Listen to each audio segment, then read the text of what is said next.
Oke, assalamualaikum warahmatullahi wabarakatuh. Waalaikumsalam.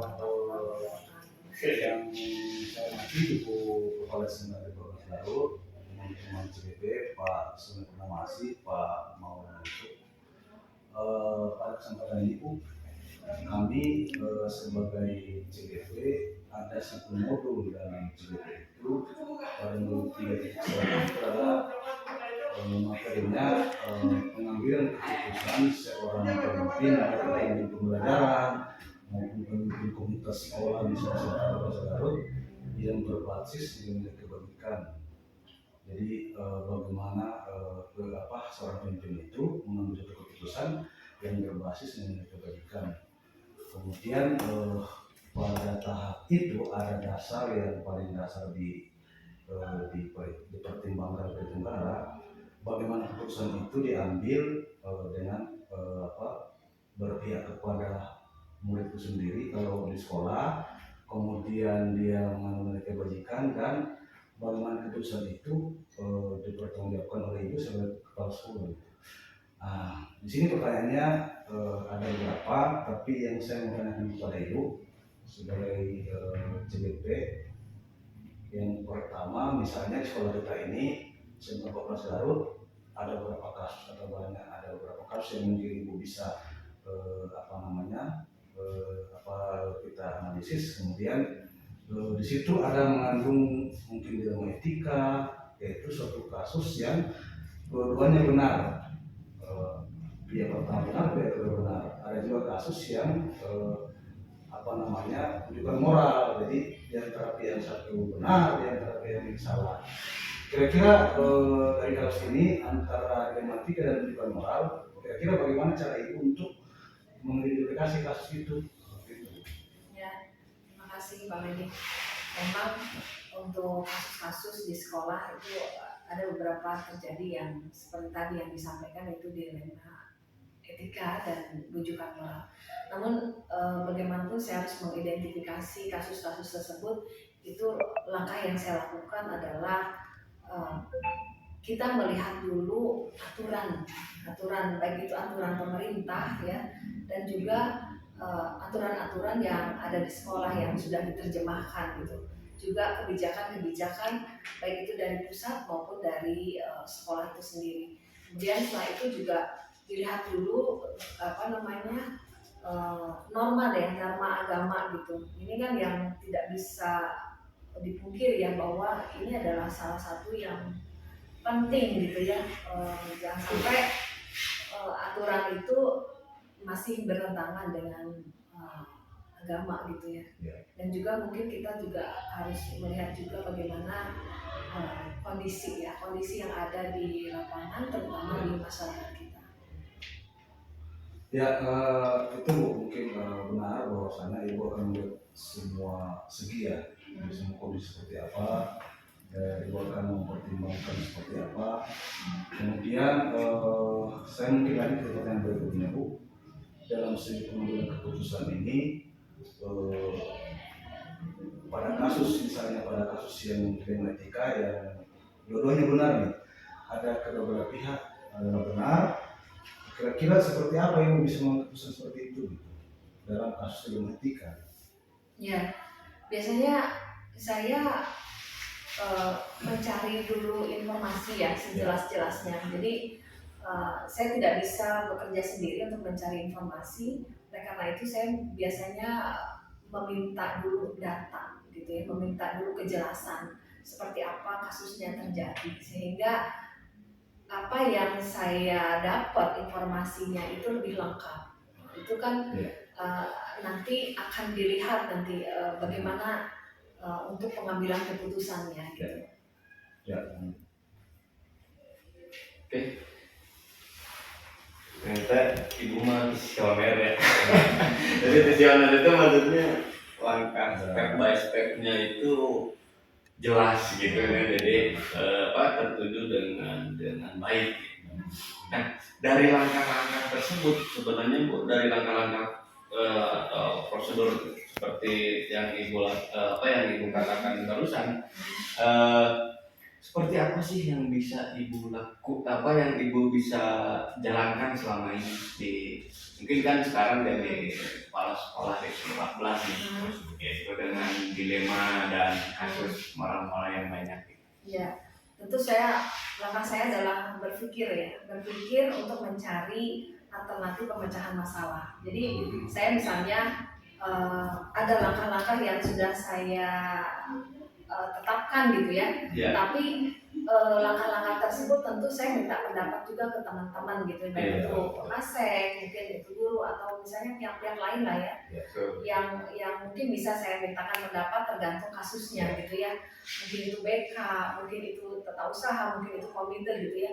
Nah dari situ dari pendapat-pendapat itu saya juga sampaikan gitu ya, saya juga meminta pendapat sehingga ketika penyelesaiannya itu mungkin di lapangan itu akan lebih tahu gitu kan, akan lebih tahu dampaknya gitu ya, dan bagaimana kondisi di masyarakat ketika misalnya satu keputusan itu yang saya ambil itu ternyata tidak baik untuk masyarakat kita, sehingga itu yang nanti akan digodok menjadi keputusan akhir gitu.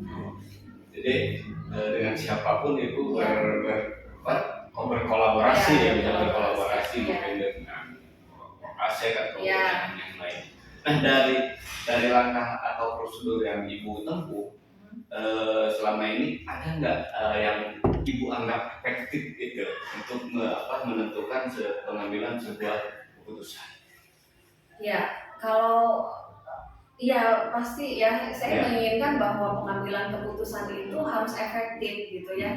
Pertama, ketika itu efektif, betul-betul keputusan yang saya ambil itu tidak terjadi kembali, tidak terjadi kembali dalam kasus yang sama. Kemudian efektif itu dari kebermanfaatan atau adanya peningkatan gitu ya. Nah, itu jadi ketika ada kasus apakah itu dari guru atau siswa, maka penyelesaian itu harus memiliki dampak gitu ya, memiliki dampak, dan saya juga harus memantau gitu.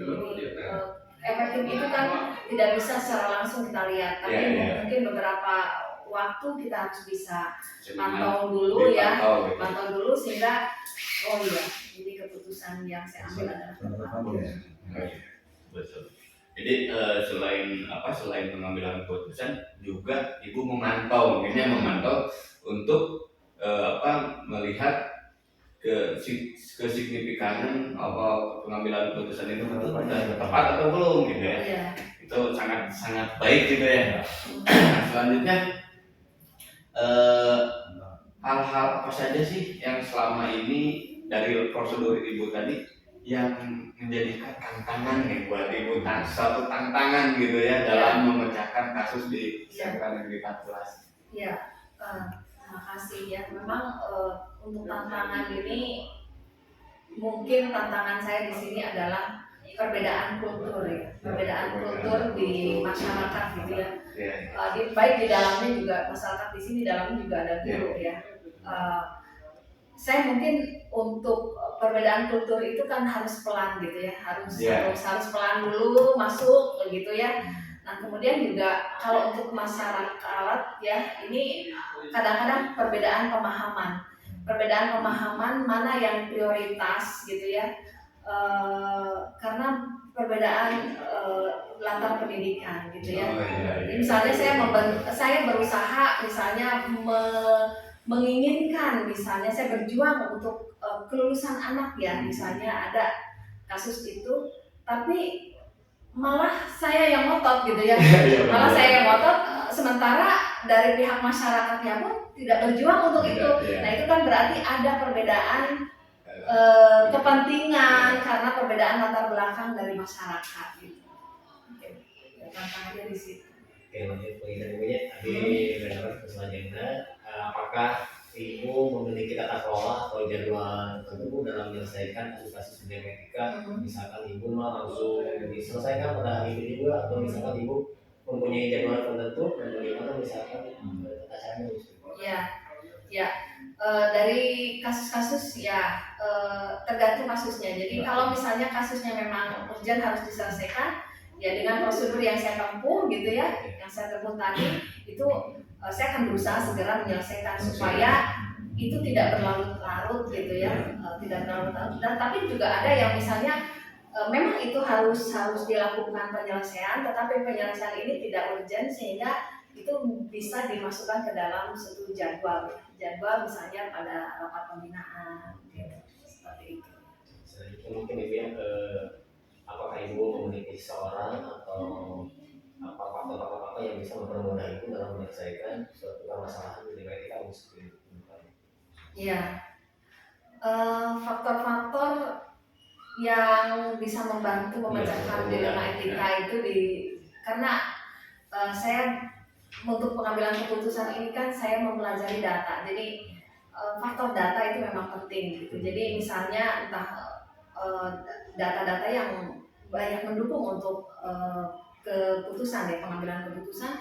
Kemudian kalau seseorang itu ya saya meminta pendapat tadi ya, entah itu dari seseorang atasan atau rekan kerja atau bawahan, itu saya anggap itu adalah sebuah masukan yang memang harus saya pertimbangkan gitu. Ya.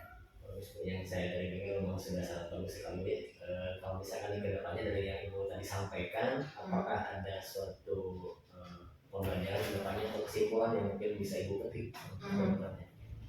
Ya karena memang saya belum lama di sini, jadi permasalahan-permasalahan yang timbul itu ya tentu akan mendidik saya.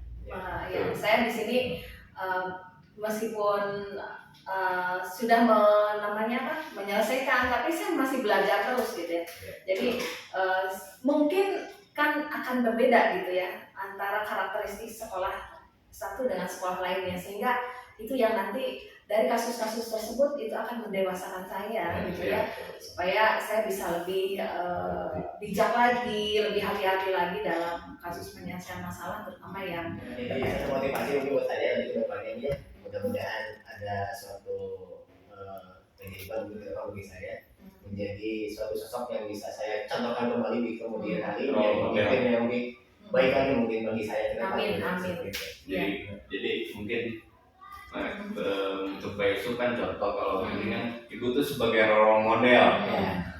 Jadi di 14 itu kan ada untuk yang kemarin kan ada Pak itu ya. Nah Ibu tuh menjadi role model untuk pribadi, mungkin pribadi Pak Yusuf, pribadi saya jadi role model pemimpin yang visioner gitu ya, yang selalu berkolaborasi dengan siapapun dan bisa mau terjun langsung ke lapangan. Mungkin itu untuk saya. Untuk pendapat dari saya dari teman-teman sama bahwasanya Ibu itu punya integritas, punya loyalitas, pokoknya tuntas, pas. Jadi yang artinya keras. Jadi kapabilitas, kualitas gitulah. Jadi bagi kami semua, makanya ketika saya di Hubin, saya betul-betul merasakan ketika contoh paling konkret Bapak Ibu, ketika saya mengkonsep surat selama ini, saya tidak pernah mengambil suatu dasar itu kenapa surat ini mau ini. Padahal ketika membuat surat kita harus tahu dasarnya surat ini apa gitu. Itu yang saya betul-betul berdapat dari Ibu. Makanya ketika Ibu mengadu, kalau saya jauh, saya bilang Bu jangan pindah Bu, saya mau curi ilmu, kata Pak Sony. Saya mau curi ilmu dari Ibu gitu.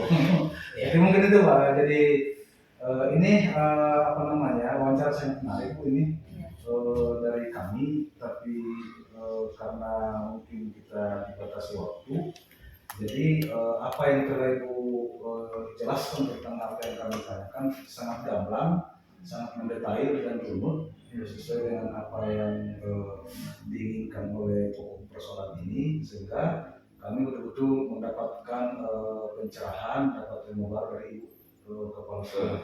Mungkin itu dulu yang kami sampaikan. Lebih dan kurangnya kami mohon dimaafkan.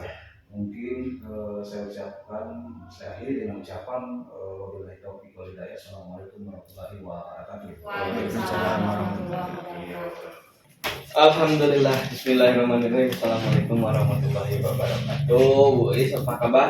Alhamdulillah baik. Gimana kabar Pak Sony? Alhamdulillah sehat. Aku dan Ibu, aku teh ngawakil wakosna bangintennya, abi teh misalkan tenang Bang Inten karena ibu mah parantos alumni Bang Inten dengan CGPT ada beberapa ilmu yang harus Pak Abi digali gitu tentang permasalahan yang ada di sekolah karena berkaitan sekarang modul 3.1 tentang kode etik atau apa pengambilan keputusan seorang pemimpin pembelajar ataupun ini kan ibu di waka kurikulum ada juga pengambilan keputusan yang sedikit ada dilema etika ataupun yang harus masuk ke bujukan moral gitu supaya pengambilan keputusan ibu itu dapat membuahkan hasil dan istilahnya ya bisa tepatlah keputusan yang diambil mungkin itu sedikit saja gitu. Nah dari permasalahannya Bu dari permasalahan yang yang sudah ibu hadapi gitu selama ini bagaimana sih Bu cara ibu untuk mengidentifikasi ini tuh bermasalah dalam dilema etika ataupun dalam moralnya, rujukan moralnya. Cara mengidentifikasinya seperti apa Bu? Cara mengidentifikasinya dilihat dari kebermanfaatannya dulu. Misalkan begini, yang saya hadapi sehari-hari aja ya, misalkan dalam pengaturan jadwal. Di mana kan antara mapel sama linearitas guru itu kan banyak yang bertolak belakang. Guru A linearnya pelajaran IPA, sementara di sini penuh, paling ada yang kosongnya adalah PPKN. Secara aturan kan nggak boleh ya, masa guru IPA ngajar ke guru PPKN. Tetapi kan di sisi lain saya memiliki moral gitu ya. Guru ini kan harus diberikan jam agar terselamatkan secara finansial. Itu salah satunya kan. Nah, yang saya identifikasi di sini adalah mungkin kebermanfaatan jangka pendek dan jangka panjang. Jadi yang pertama ibu identifikasi itu manfaat dari pemecahan kasus yang betul. Apakah itu misalkan manfaatnya hanya untuk jangka pendek atau jangka panjang itu dulu karena kan itu akan berpengaruh. Betul. Nah, dalam pengambilan keputusan yang yang ibu laksanakan ya di mana ada kepentingan yang sama benar dan benar atau sama mengandung nilai kebajikan. Nah, bagaimana ibu menjalankan pengambilan tersebut? Yang pertama, jika ada satu masalah saya identifikasi dulu apakah masalah ini masuk ke paradigma yang mana. Nah, setelah diidentifikasi apakah ini masuk paradigma misal ya kesetiaan, terus kasihan, kemudian keadilan melawan saya lupa lagi itu kasihan, jangka pendek atau jangka panjang juga gitu.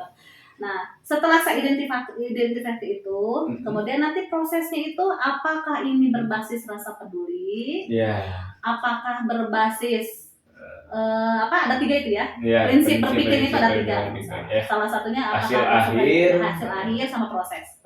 Nah, setelah saya identifikasi ketiganya itu, baru saya ngambil ke 9 langkah keputusan. Tapi saya jarang sih pakai ke 9-9-nya.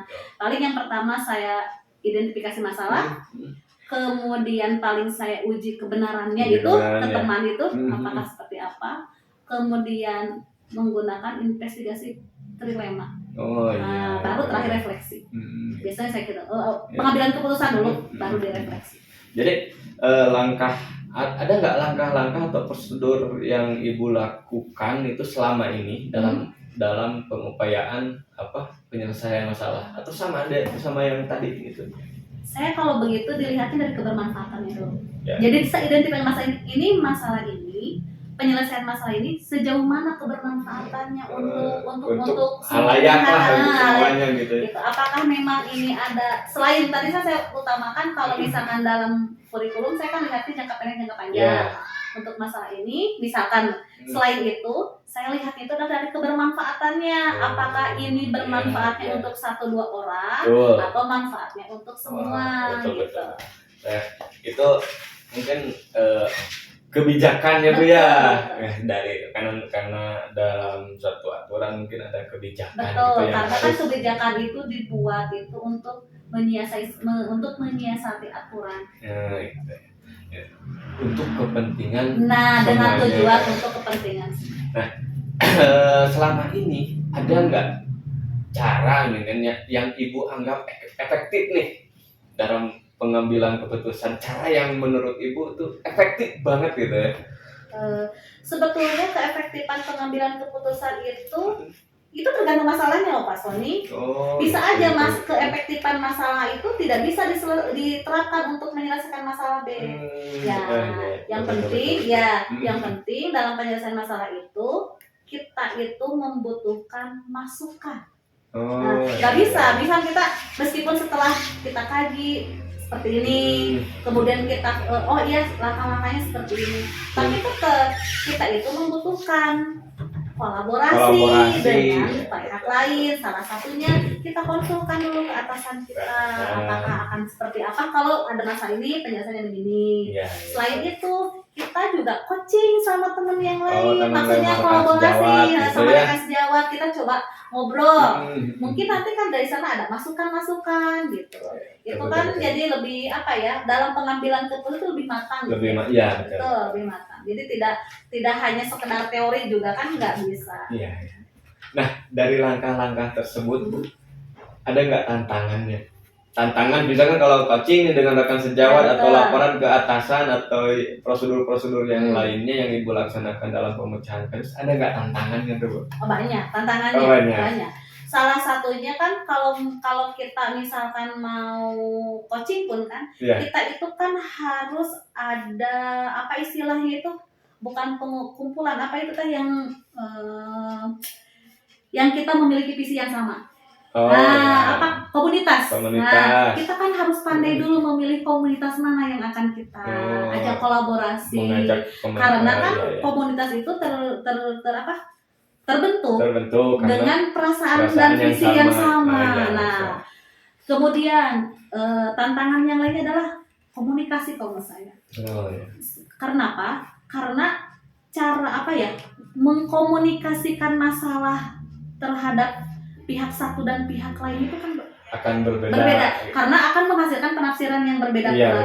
Nah, berarti kita bagaimana caranya menyampaikan atau konsultasi masalah itu, mengkomunikasikannya agar yang memberikan masukan pun memahami.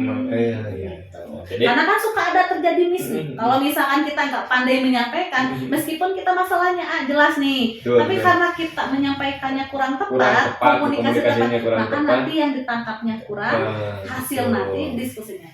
Betul. Itu salah satunya. Jadi tantangan itu satu visi yang sama dengan rekan-rekan dan komunikasi yang mungkin yang baik lah yang bisa tersampaikan gitu ya. Istilahnya komunikasi afektif ya. Komunikasi apa ya istilahnya? Efektif. Itu tantangan itu saya. Salah satunya tantangannya itu. Nah, untuk penyelesaian masalah tersebut, Ibu menggunakan jadwal tertentu atau menyelesaikannya secara spontan saja di tempat, atau Ibu menjadwalkan permasalahan tersebut gitu? Sejauh ini sih ya, kalau misalkan menjadwalkan saya belum. Jadi kalau setiap ada permasalahan, paling saya kaji dulu tipikal masalahnya ini nih seperti apa nih. Apakah memang ini membutuhkan penyelesaian yang segera, yang cepat, atau misalkan penyelesaiannya mungkin harus dikomunikasikan dulu, apakah dengan atasan, apakah dengan rekan sejawat. Itu kan kita harus tahu dulu ya. Kalau yang spontan mungkin yang sifatnya masalahnya lebih sederhana itu bisa.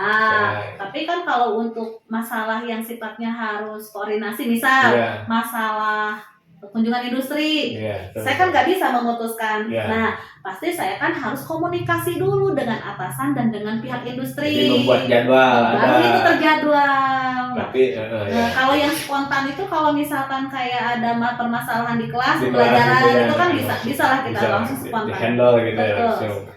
Nah, selama ini Bu, ada nggak seseorang atau faktor-faktor yang mempermudah dalam untuk Ibu dalam menyelesaikan masalah? Seseorang atau faktor-faktor? Iya. Sejauh ini, alhamdulillah ya, kalau yang pihak-pihak yang membantu dalam penyelesaian masalah itu banyak. Ya, Salah satunya pimpinan, pimpinan, ya. juga rekan sejawat. Rekan sejawat. Karena dalam menyelesaikan masalah, Mm, pentingnya sebuah kolaborasi kerjasama ya, di situ. betul. Karena kan menyelesaikan masalah, apalagi yang sifatnya pembelajaran di sekolah atau program sekolah, itu Betul. nggak bisa diputuskan sendiri. Betul. Karena kan bukan sekolah sendiri. Betul, betul. Jadi kita harus berkolaborasi dengan semua aspek yang ada di sekolah. Ya. Jadi saya juga menilai gitu, Ibu itu orangnya humble gitu ya, dan Masa sih? maksudnya dapat masuk ke semua lini gitu, meskipun kan saya juga muda, bukan Ibu bukan Ibu tua, tapi Ibu lebih tua Dewasa. daripada saya, tapi kan bisa masuk gitu ya. Iya.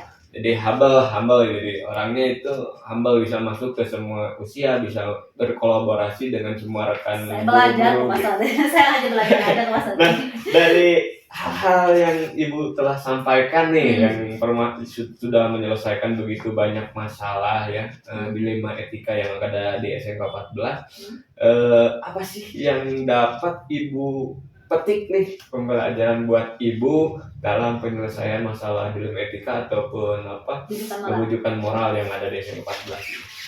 Yang jelas yang bisa saya petik secara pribadi ya Pak, itu manfaat saya dalam kematangan berpikir. Oh iya, betul. Kemudian saya berusaha untuk kematangan di dalam emosi juga kan. Karena dalam menyelesaikan masalah kalau kita misalnya mengikuti emosi, gimana ya? Iya, betul. Tapi kan di sini kita harus belajar tenggang rasa sama rekan sejawat yang lain. Nah, mungkin yang saya petik lebih utama itu adalah kedewasaan saya berpikir menjadi lebih terasa sama kematangan emosi mungkin. Jadi kalau itu sudah terasa dan matang, mungkin akan lebih bijaksana gitu ya. Ya kesananya kan bisa berproses, dan karena itu juga kan Betul, dukungan betul, teman-teman juga sama. Betul. Itu saja sih Bu, saya juga rasa Ibu orangnya visioner gitu ya, kan selain humble sudah ya master of the pelatihan kalau saya bilang. Terlalu berlebihan ya. Kalau saya kan nggak ini, baru CGP setahun sekali juga jarang gitu ya. Iya, Jadi- marilah sama-sama kita Nah, iya. berinovasi ke depan. Nah itu, jadi itu saja mungkin Ibu. Terima kasih banyak atas ilmu dan wejangan, Sharing terus mungkin ya. ilmu dan sharing manfaat-manfaat atau langkah-langkah prosedur-prosedur Karena saya yang juga sudah ditempuh. Pak Sony kalau di masalah ini mah ya nggak ada yang istilahnya master apa enggak. Iya. Karena kita di sini kan sama-sama belajar ya. Iya, Saya juga. betul. Saya juga banyak kok belajar dari Pak Sony sebagai anak muda yang bersemangat. Terima kasih. Iya. Dan itu saja Bu, Ya. yang dapat saya wawancara kali ini. Saya saya anggap sangat senang lah gitu Ya, bisa terima kasih. mewawancarai Ibu dalam perihal kode etik atau perumusan masalah dan masalah-masalah yang ada di SMK 14. Terima kasih banyak. Sama-sama senang saya bisa membantu. Ya, terima kasih Ibu. Iya. Assalamualaikum warahmatullahi Waalaikumsalam warahmatullahi wabarakatuh. wabarakatuh.